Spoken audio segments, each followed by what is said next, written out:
বন্ধুরা, এটি হচ্ছে একটি ইকোফ্লো ডেল্টা 3 ডিভাইস। তো কাস্টমার অভিযোগে এখানে আসলাম।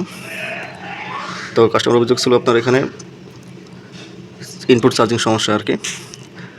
তারপর আমি এখানে এসে আপনার তার বাসার ভোল্টেজটা চেক দিলাম। তো চেক দেওয়ার পর দেখতে পেলাম এখানে আপনার লোয়ার ভোল্টেজ। তো এখানে দেখতে পাচ্ছেন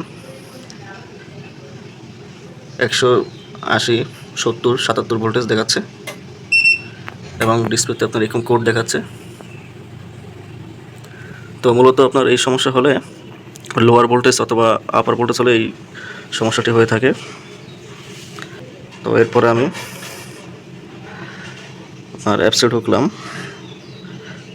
অ্যাপসে ঢুকে আপনার এর যে চার্জিং স্পিড আছে সেটি কিছুটা কমিয়ে দিয়েছি। দেখতে পাচ্ছেন এখানে আপনার 200 ওয়াট সিলেক্ট করেছি। তো এখন কিন্তু আপনার ডিভাইসটি চার্জ নিতেছে। তো এরকম যদি আপনার বারবার লো ভোল্টেজ হয়ে থাকে তো সেক্ষেত্রে আপনার একটি ভালো মানের স্টেবিলাইজার ব্যবহার করতে হবে। তো দেখতে পাচ্ছেন অ্যাপসে কিন্তু আপনার আন্ডার ভোল্টেজ প্রোটেকশন লেখা আসতেছে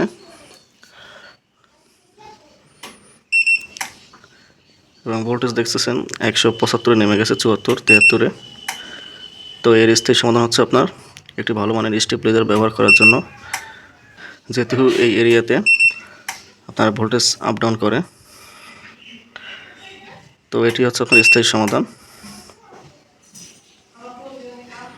আমি চার্জিং স্পিড 500 ওয়াটে রেখেছিলাম। তো আমি যদি আরেকটু কমিয়ে দিই,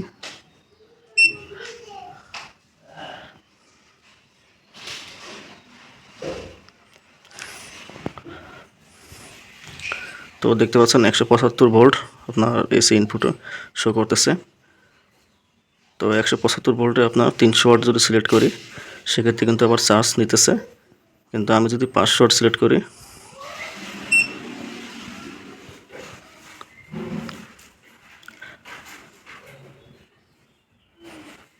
এখনও চার্জ নিতেছে। পরে 800 ওয়াট শো করলে, তো দেখতে পাচ্ছেন 800 ওয়াট সিলেক্ট করলেই আপনার তারপর আবার সমস্যা হচ্ছে।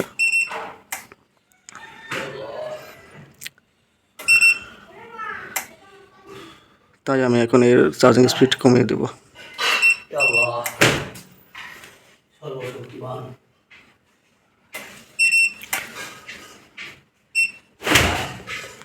তো আমি ফাইনালি 400 ওয়াট সিলেক্ট করলাম চার্জিং স্পিড 174 ভোল্টে।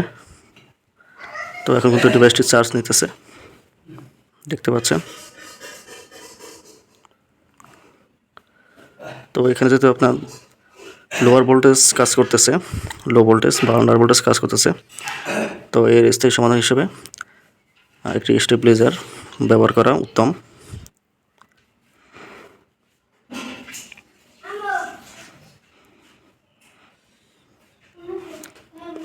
তো ডিভাইসটি কিন্তু 100% চার্জ হয়ে গেছে।